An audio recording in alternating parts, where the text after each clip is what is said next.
Hindu means it's a newspaper. How come you joined as a pilot there?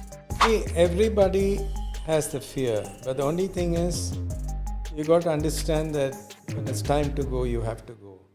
What time you people enter the same flight? If you are a pilot, say 8 o'clock flight means what time you will enter? Most of the accidents happen or poor performance is because of ego. That I am the boss, who are you to tell me? When a pilot has that attitude, Now, I heard that you are someone who warned about the Mangalore accident, the airport accident. Is it true, sir? yes, How did you know that an accident is going to happen?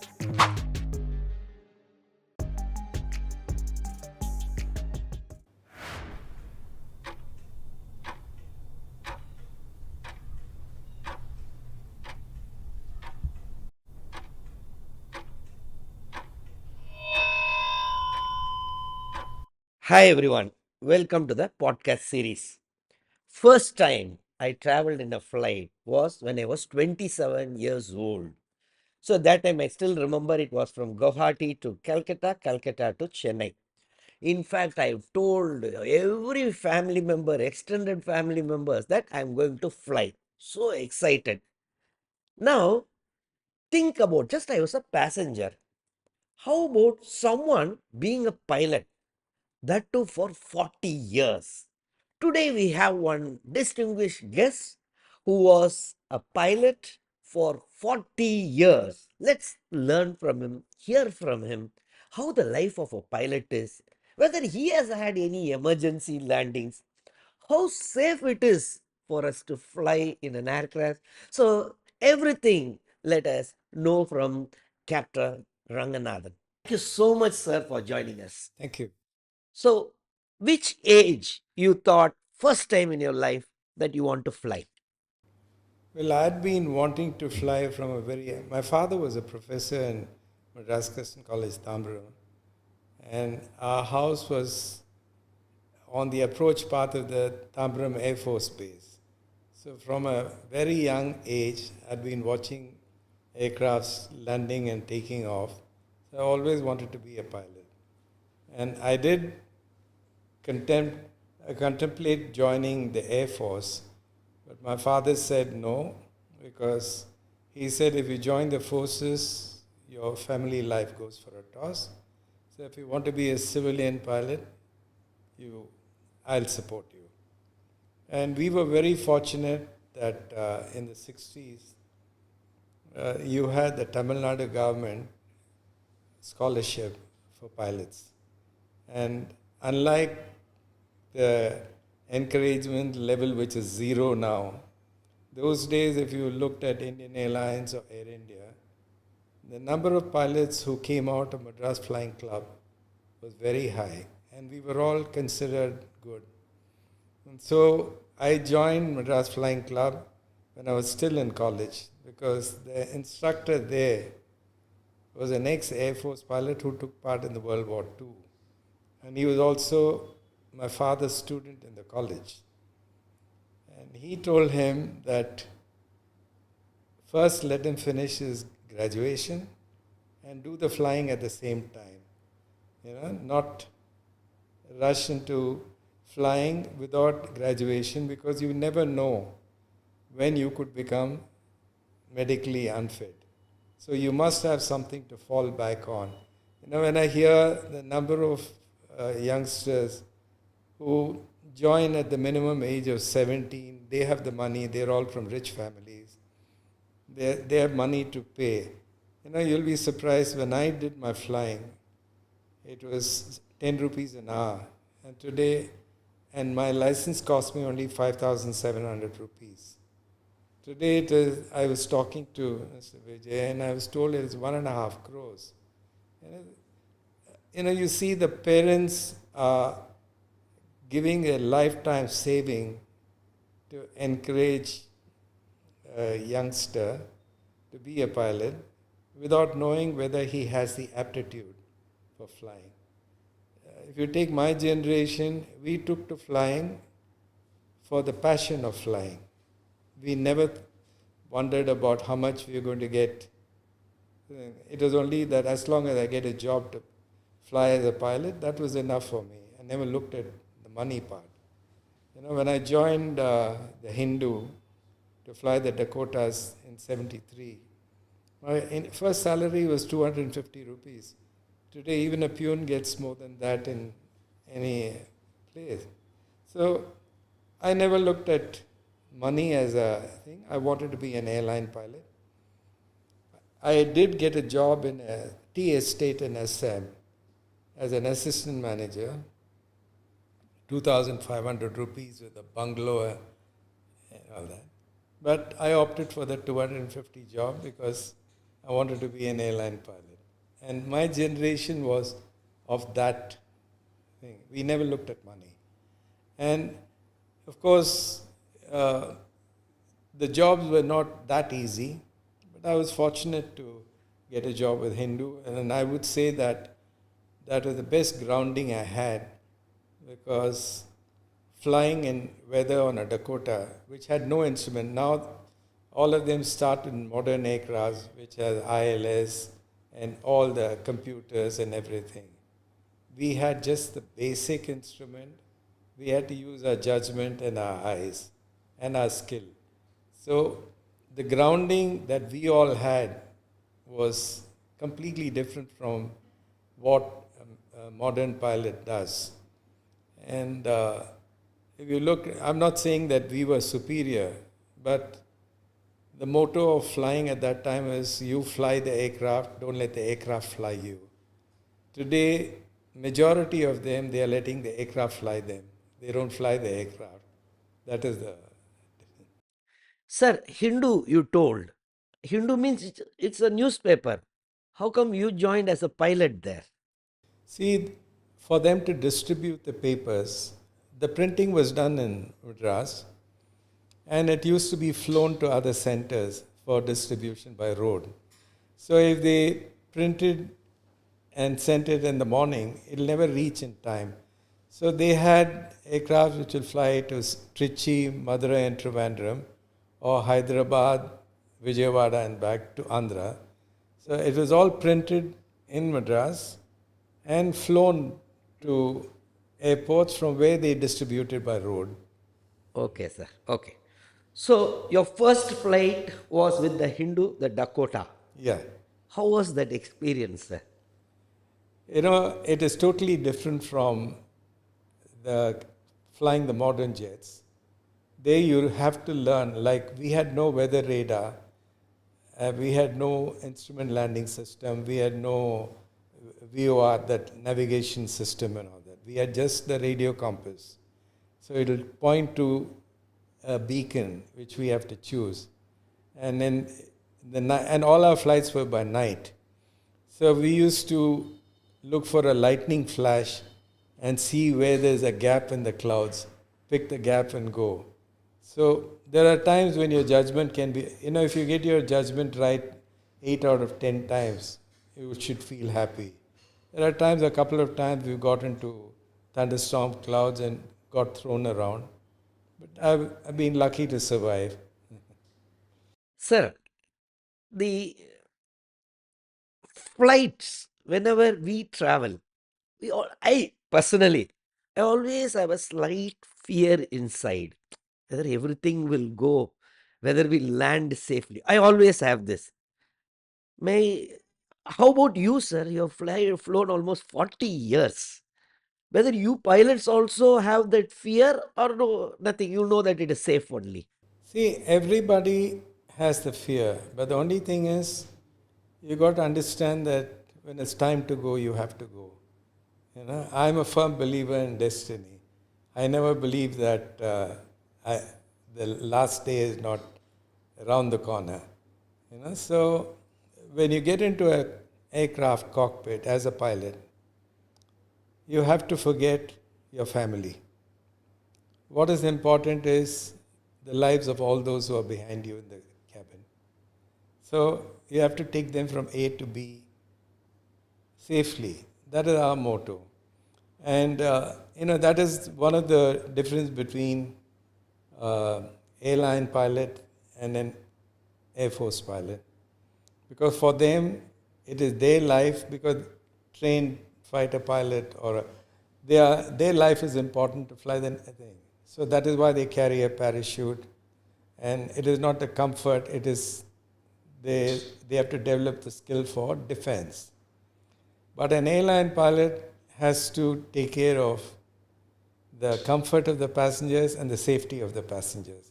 So we don't carry parachutes, and we also have to make the flight as comfortable as the person who taught me flying in Dakota as well as in the Boeing. They first thing they said is the passengers sitting in the last row should feel happy you're a good pilot. Because if your control inputs are not correct or not smooth, it is the tail which keeps swinging around. And they are the ones who will feel sick or feel uncomfortable. But if the passenger sitting in the last row feels they have not felt anything, you've done a good flight. So that is very important to make your flying smooth. So you develop your skill that way. Sir, usually when we as passengers, we say 8 o'clock flight, Chennai, Delhi, we go around, say 7:40 gates gets closed. What time you people enter the same flight? If you are a pilot, say 8 o'clock flight means what time you will enter? See, normally they have these duty time thing, the sign-on time. Uh, Most of the airlines abroad, your sign-on is 1 hour before for a domestic flight, and it'll be about 1.5 hours for an international flight, because you have to go to the operations control, check through what is the load, number of passengers, you have how much fuel is required, you plan for whether the operations man has done the calculations correctly. Then for every airport, you have what they call NOTAMs, the notices to airmen. It will say this facility is there, that facility is not there. So we have to plan based on, is it safe to go? Do I have enough fuel for the flight? What are the weather conditions en route? So what is the path I take? And is the aircraft completely serviceable? If there's any part which is not serviceable but permitted for a flight, so we have to study all the documents before we go to the airport. That is why we sign on 1 hour 15 minutes ahead or. And then by the time, really speaking, a captain and the pilot should be in the cockpit half an hour before minimum. I've heard of many pilots coming in after the passengers. No, they should be there to check everything, set the thing. So they should not be rushing. If you rush, your judgment goes haywire. You may miss very important points. If you have time, then you'll do things in a very relaxed manner, and you will not miss. And what is most important in modern flying is there are two pilots. And it is a teamwork. Like in the old days, like if you're a captain, you're the king. And a junior co-pilot will not even open his mouth. A good airline, I think what we call the crew resource management. If somebody tells you that you've missed out something, you should not. The ego is the last thing a pilot should have. Most of the accidents happen or poor performance is because of ego. That I am the boss. Who are you to tell me? When a pilot has that attitude, in my opinion, he's a very, very poor pilot. Now, are there steerings? Because you were telling pilots, we know the path and all. I always wanted to know, are there steerings? Because car has steering. How about the flight?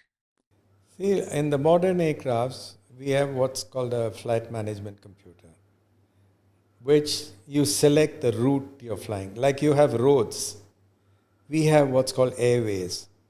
At every point, they have beacons or what they call waypoints, which is a latitude, longitude number. So this is a predetermined, it will be a zigzag path like your roads. Now my flight management computer, when I load the route, it's all pre-programmed. It'll automatically come. And once you check if it's following the selected path and you activate the computer, it'll show you. So in front of you, it'll be a magenta line, just like a road, it'll show you what it is. But the computer, see, the takeoff and landing is done manually, except in the category 3 ILS thing. Otherwise, it is all done manually. And after takeoff, you engage the autopilot and you couple the computer with that. The autopilot will follow whatever is there in the computer. You must check if the details in the data in the computer are accurate with you have a printed nav log given to you. So all this takes time. So when you say that, oh, the captain came 5 minutes before departure, I mean, they should really pull him up, because if they condone that, he's the most unprofessional pilot, because he's not thinking of the passengers behind him. And is there a steering, sir? Manual steering? It's not called steering, it's called a control wheel for a thing. But it depends. Like all the Airbuses, it's got a side stick. So you control with the side stick, And the Boeings have the control wheel. It's like a half a steering wheel. But that's only when you're manually flying. Otherwise, the autopilot controls that also. Now, I heard that you are someone who warned about the Mangalore accident, the airport accident. Is it true, sir? Yes. How did you know that an accident is going to happen? See, one, the training standards of most of the airlines are really not high in India, because there's a difference between teaching a pilot. You have to have the aptitude to teach. But unfortunately in India, the way the DGCA functions and airlines function, you become a trainer if you know someone, if you're connected. A person may not be a top class pilot, but he could be a very good instructor. So the training is very, very important. Unless your training is top class, you cannot produce a top class pilot. So when you have people who are substandard, but they are instructors or examiners because of the connection, the training is bound to suffer. And if the top man is not qualified or competent, what he is going to produce is going to be substandard. Accidents happen because of that. And in the DGCA, I'm sorry to say, I know this is an IAS association thing, but do they really know the subject? The problem is, pleasing the minister or the politicians does not make you a safe organization. What I have seen during the last 20 years, there's only one man who knew the subject or who was open to take suggestions and criticisms. All the others I've found, they don't know the subject, including the ministers, the DGCA and heads of airport authority. They only want to please the political class. Sorry for intervening, sir. They means you mean to say IAS officers heading DGCA? Yes. How many of you or how many of them will conform to what are the standards? Like if you look at, civil aviation is based on the International Civil Aviation Organization annexes. Now the annexes come with standards or recommended practice. That's why it's called the SAPs. And anything which is a standard shall have the word shall as part of the rule. That makes it mandatory. But if you take any of the rules that Indian DGCA has, it'll be will, or they don't use the word shall. And if you see all the regulations in the DGCA manual, one line will be there at the end that at the discretion of the DGCA, exemptions or waivers can be granted. That is how they bypass the rules, and that's how they undercut the safety. And take, for instance, Mangalore. The report which came out by a committee headed by an air marshal is the biggest fraud on safety. I've given presentations abroad, I've given presentations here with proof. And unfortunately, even the judges in Supreme Court were blind. They only took the word of the government and they did not look at the proof. Now, everyone said the pilot was sleeping, he touched down late, and the aircraft crashed, it caught fire, and people died. And if you read the report, it will also say that how the crash tenders reached in 3 minutes 55 seconds. That is a blatant lie, because the crash tender got bogged down just outside the airport compound. It never reached the burning aircraft, and all of them were burnt to death in their seats. So that was a criminal act, and it was a cover-up. And what caused the accident is not the pilot who slept on the flight and who touched down late. The airport had the instrument landing system, the housing. ICAO had laid down that by 1st January 2010, all structures around the runway should be frangible, so that even if an aircraft hits that, they should collapse, no damage to the aircraft. You know, in Mangalore, it was a concrete structure which was sticking out 15 feet above the surface. That aircraft wing hit that concrete structure, broke, and as it went down, fuel spilling from the fuel tanks ignited the engine. Aircraft caught fire, and rescue did not reach in time. That's why they all died. But if you see the report, there's not one mention about that concrete structure. And what is more dangerous was the minister, Praful Patel, on the day of the crash, he said, Mangalore conforms to all ICAO standards, which is a lie.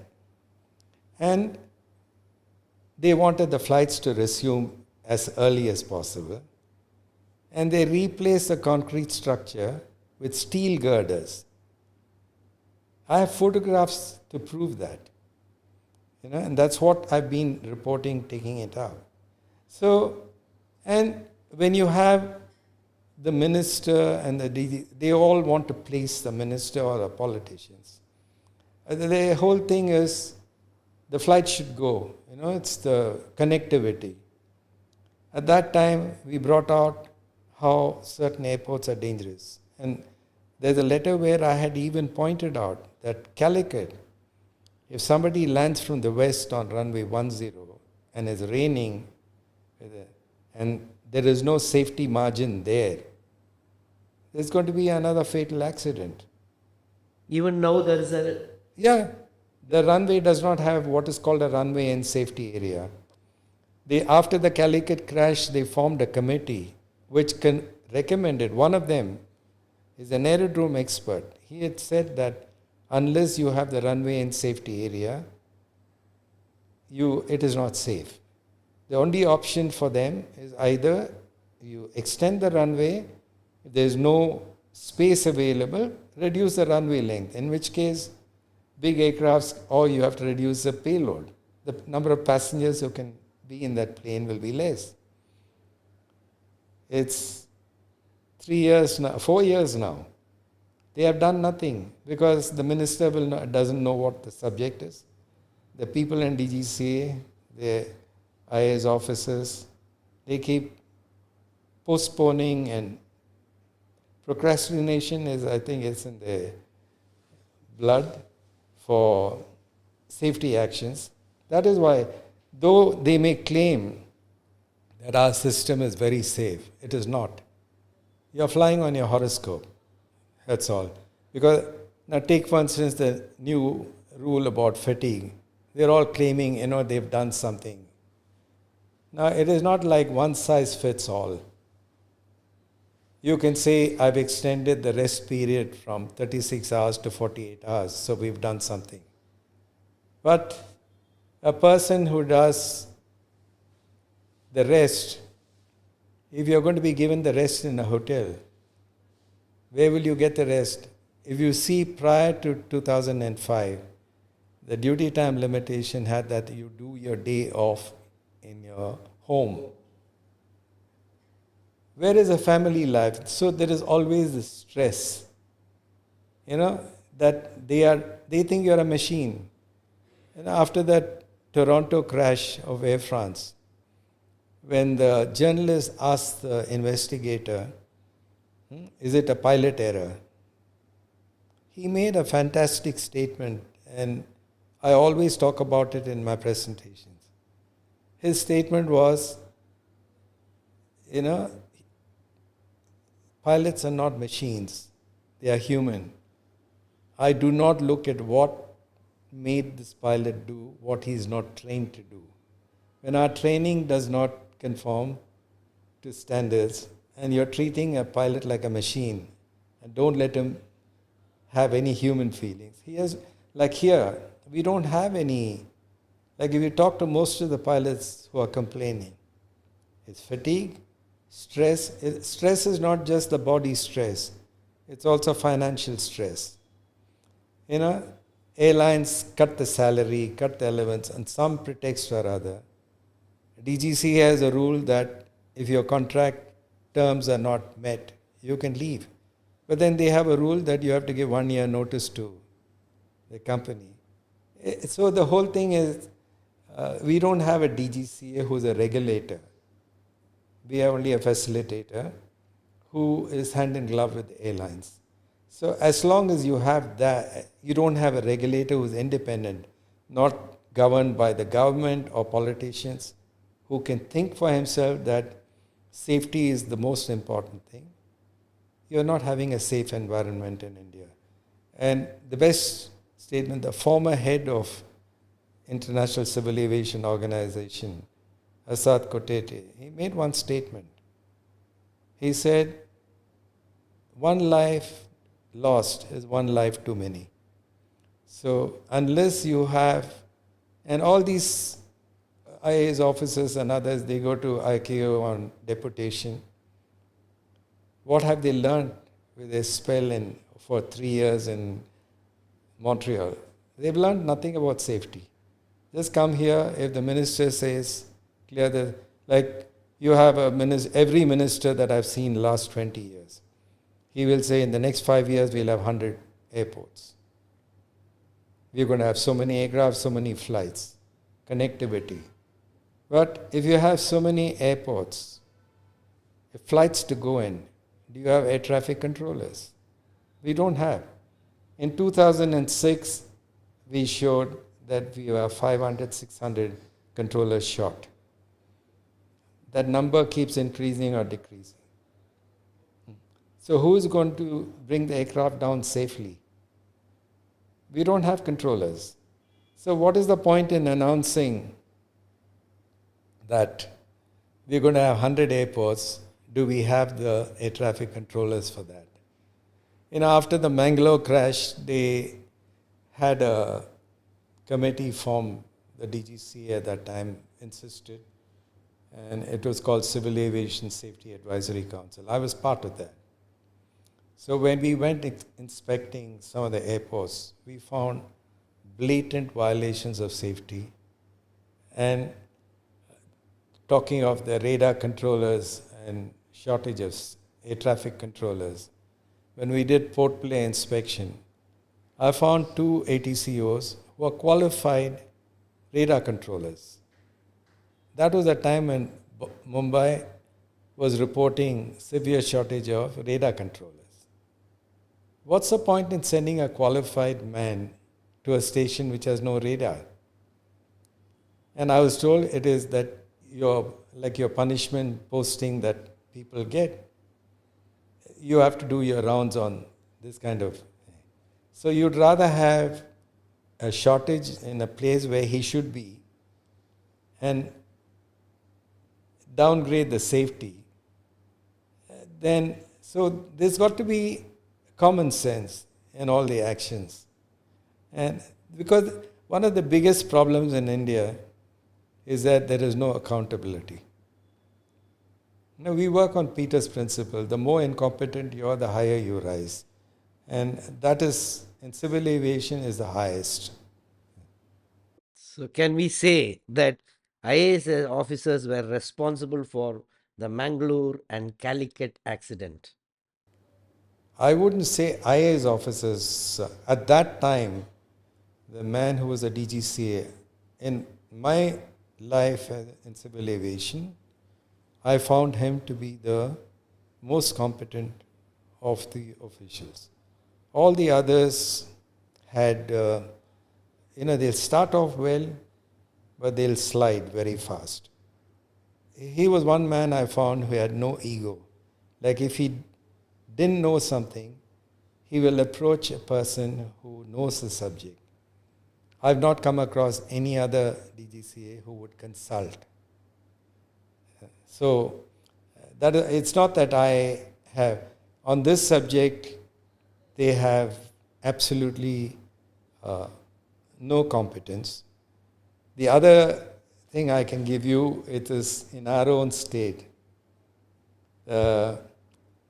Secondary runway bridge in Chennai airport.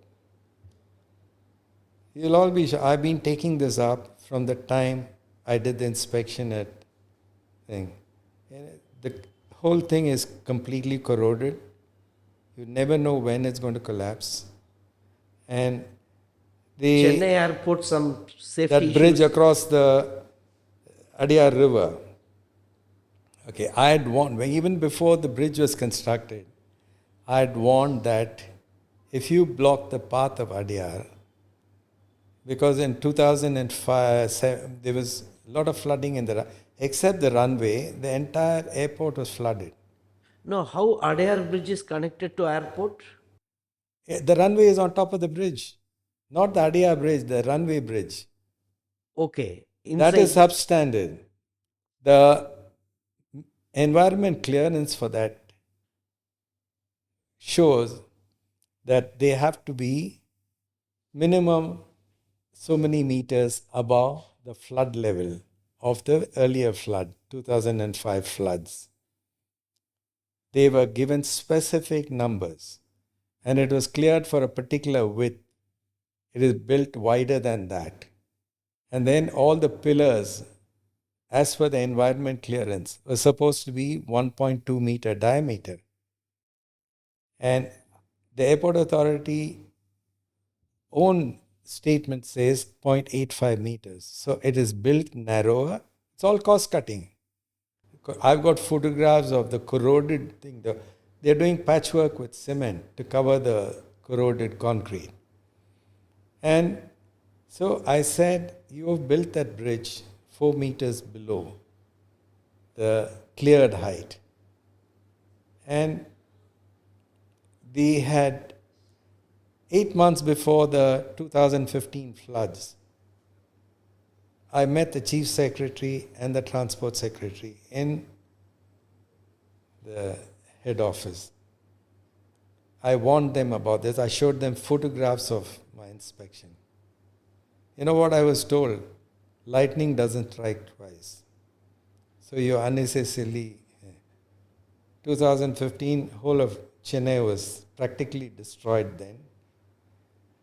The army bridge was washed away. It's all because this bridge blocked the path of the water in Adyar, and there's a dip in the runway, and the flood waters came at very high speed over there. It damaged the Coast Guard hangar and several aircrafts there.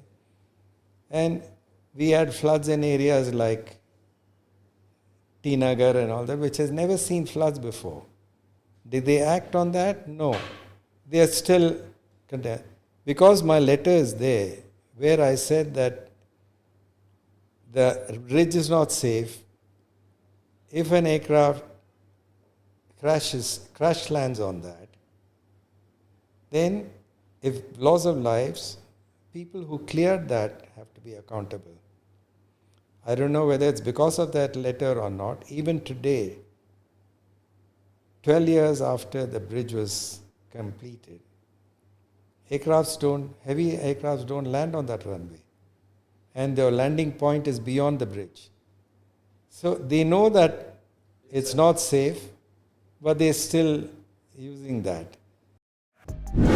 Now, Kathmandu Airport, they say frequent flight accidents happen. Is it true, sir, that Mangalore Airport is even now unsafe? Already you told about Calicut Airport. Which are the airports which are unsafe in India so that I can avoid going that area by flight?